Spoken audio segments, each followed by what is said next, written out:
বন্ধুগণ, আমি আজকে কলকাতার পাশে টোনা ফার্মে এসেছি। এখানে আমরা ট্রেনিংয়ে এসেছিলাম। তো এখানে জৈব সার দিয়ে, যেটা হচ্ছে রাসায়নিক সার বাদ দিয়ে জৈব সার দিয়ে কীভাবে শাক সবজি প্রায় যাবতীয় জিনিস তৈরি হয় আমি আপনাদের দেখাবো। এবং দেখুন, আপনারা এইভাবে করার চেষ্টা করবেন। এই যে দেখুন, এটা হচ্ছে যে আমাদের ভাষায় ওলকপি বলা হয়।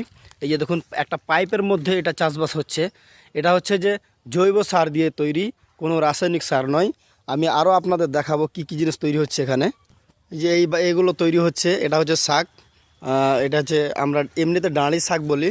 এই যে দেখুন, আমি মানে টোনা ফার্ম, যেটা হচ্ছে কলকাতার পাশে, আমরা ট্রেনিংয়ে এসেছি। এই যে দেখুন কিভাবে এগুলো তৈরি করা হচ্ছে।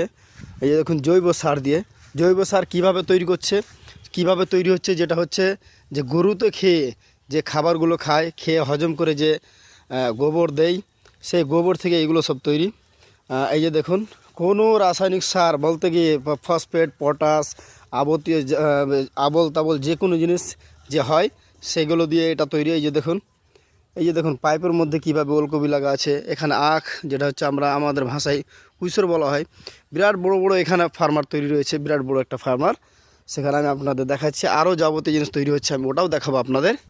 এই দেখুন, এখানে যে দেখাচ্ছি, এটা হচ্ছে খেজুর গাছ। এটাও সেরকমভাবে তৈরি হয়েছে। এটা পিপে, আর তোমার কলা গাছও রয়েছে, আরও যাবতীয় গাছ রয়েছে, আমি আপনাদের দেখাচ্ছি। এটা হচ্ছে যে ওই বাদাম বলা হয়। এই যে দেখুন কি সুন্দরভাবে চাষবাস হচ্ছে, আমি আরও আপনাদের দেখাচ্ছি। এই যে দেখুন, এখানে টোনা ফার্মের মধ্যে এগুলো সব শাকসবজি তৈরি হচ্ছে, কোনো রাসায়নিক সার ছাড়াই। এটা হচ্ছে জৈব সার। একটুকু জৈব সার বলতে বুঝতেই পারছেন, আমি আপনাদের বললাম যে এই যে দেখুন এখানে কি সুন্দর শাকসবজি তৈরি হচ্ছে। এখান থেকে আবার প্রতিদিন দিনে মাছ মাংস পালন হয়, আমি সেটাও বলবো।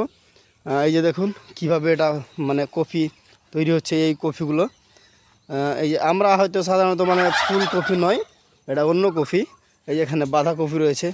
এই যে দেখুন কী সিস্টেম, কী সুন্দরভাবে তৈরি হয়েছে। ওই যে পেঁপে। ধন্যবাদ সবাইকে, সবাই শেয়ার করবেন, লাইক করবেন, কমেন্ট করবেন, এবং অবশেষে সবাইকে আমার একটা অনুরোধ রইল, যেটা হচ্ছে আপনারা প্লিজ সাবস্ক্রাইব করবেন। ধন্যবাদ সবাইকে।